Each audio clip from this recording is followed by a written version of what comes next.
Hey, what's up, everybody? Wednesday, August 25th. Saw a little pop up in bond yields today. Not a big deal. They're auctioning off this week, I believe, twos, fives, and tens, if I'm not mistaken, 183 billion total. So, a little bit of selling pressure. It's technical. The notes and that they're refunding get redeemed Monday. So we'll see flows back into the treasury market and bond yields should come down. Look, on the bond yields, a lot of this is psychological right now with the Fed, expected to talk up, taper, and actually begin tapering sometime later this year. There's also the inflation fears that are still running rampant. I mean, I still see these people talking about it on the business shows. And, the Fed's throwing gasoline on a fire and this and that. I mean, all this nonsense. Folks, monetary policy is price setting, and they're not raising interest rates. A large part of inflation has to do with rate setting, rate setting functioning as a price setting mechanism. Other elements to the inflation story have been the pandemic and supply shortages and bottlenecks and capacity limits or underutilization because of the pandemic. All this stuff. I mean, that has been the big factor in the inflation story, and it is transitory. As far as monetary policy is concerned, and specifically with respect to the way these people talk about it, these nut jobs, these quacks who don't know anything, the printing money guys. Again, it's an asset swap.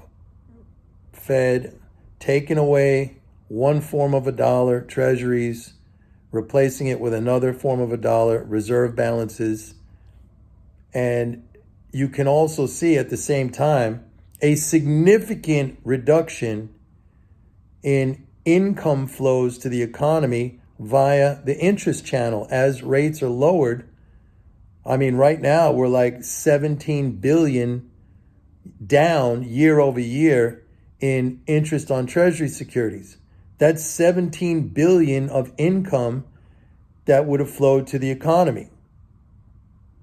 Now, I don't know how you make a strong argument for inflation when you're literally removing income, which is exactly what's happening. So it's, with these people and with just about everybody, it's just all about the Fed, all about the Fed, all about the Fed. They don't understand.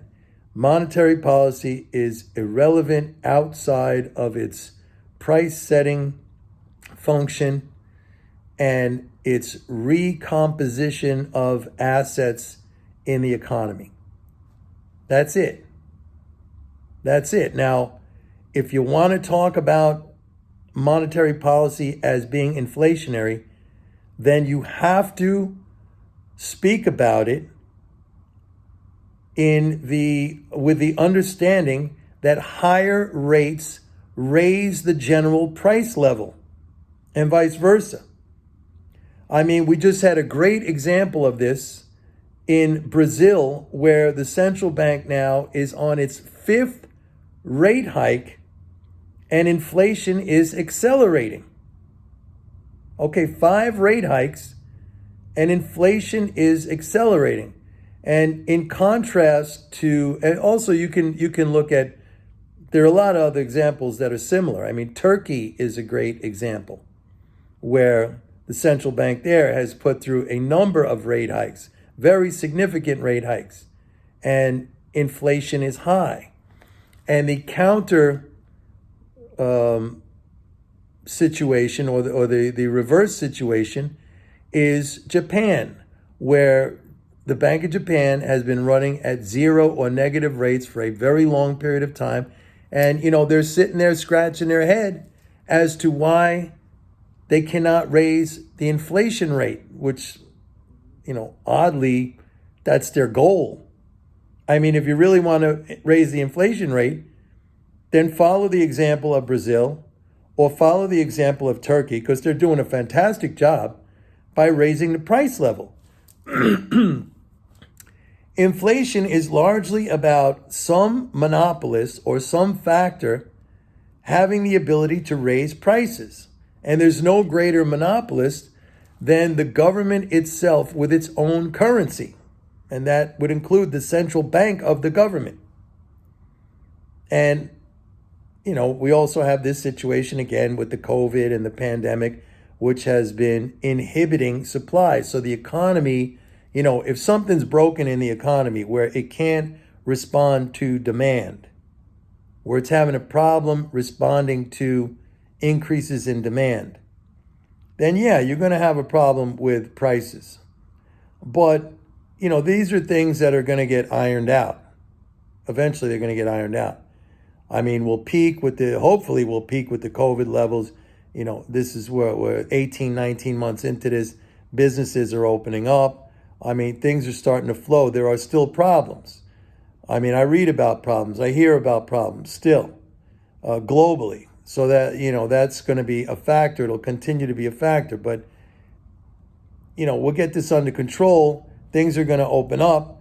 You're going to get back to normal levels of production, and economies will be able to adjust to higher demand levels. You'll have more output. It'll alleviate the inflation or the price problems. The shortages is what we're talking about. But the other factor, the main factor in normal times, I'm talking about non-pandemic times, is, the price setting by the monopolist, which is the government. Here you have Brazil raising prices 5 times, and they wonder why inflation is going up. And you have the Bank of Japan literally setting rates at negative levels, okay? And they're scratching their heads as to why they can't raise the inflation rate. I mean, put me in there. You want inflation, Japan? I could do it overnight. No problem. Put me in there. Brazil, you want to lower your inflation rate? Put me in there. I could do it overnight. Any one of you who listen to my videos and, actually learn something from them, I'll put any one of you in there and you'll be able to fix the situation for whatever country, is having a problem with that. No problem. You'll be able to do it. In 5 minutes, you'll be able to do it. Quicker than that. So, I mean, it's kind of wild when you sit back and you watch all this stuff and you listen to all this stuff, because it just keeps on going over and over and over again. Einstein's definition of insanity. Just keep doing the same thing over and over and over again and expecting a different result. And along those same lines, you got these quacks, you got these goofballs, these idiots who don't know anything, who are paraded across the TV set, interviewed as supposedly experts. They don't know what they're talking about, who've been going on and on, droning on and on and on for years about, how the dollar is going to collapse, how interest rates are going to spike, how we're going to have hyperinflation. And I mean, none of this stuff happens. And it's not going to happen simply because it just doesn't work that way. It's like saying, if the earth gets too populated, we're all going to fall off because there's not going to be enough gravity to hold us on there. I mean, it just doesn't work that way, folks. Doesn't work that way. But that's the same information that's pumped out there over and over and over again. Same information that's pumped out there over and over and over again. I had a guy, he said to me, Mike, I'm long the Mexican peso.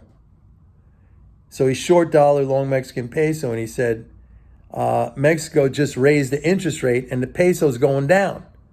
And I'm getting hurt in this position. And I'm like, there you go. They raised the interest rate and the peso is going down because it's inflationary. I mean, if inflation was a great thing for a currency, the Venezuelan peso would be the strongest currency in the world. Doesn't work that way. And so, I mean, you have the same thing going on here with people saying, oh, inflation is high in the US, so the dollar's going to go up. Well, why would the dollar go up if inflation is high? I mean, it makes no sense at all. And then, these are the same people who will invoke the Weimar Germany analogy when they talk about the Fed. Inflation was super high. The Deutschmark, it collapsed. Doesn't work that way, folks. Doesn't work that way. Anyway, I hope you're having a good day. I hope you had a good day. I'm making money. We're making money. That's what you got to do. And you got to stay focused. MMT guides you. It's your compass to correct understanding, the right decisions. Then you need that mental game. Everything will work out. Don't forget, go to my website, pitbulleconomics.com. Use MMT to invest. Use it. Don't just talk about it. Don't just read about it. That's all good. Learn about it, but apply it. Okay? It's very, very powerful. See you tomorrow. Bye.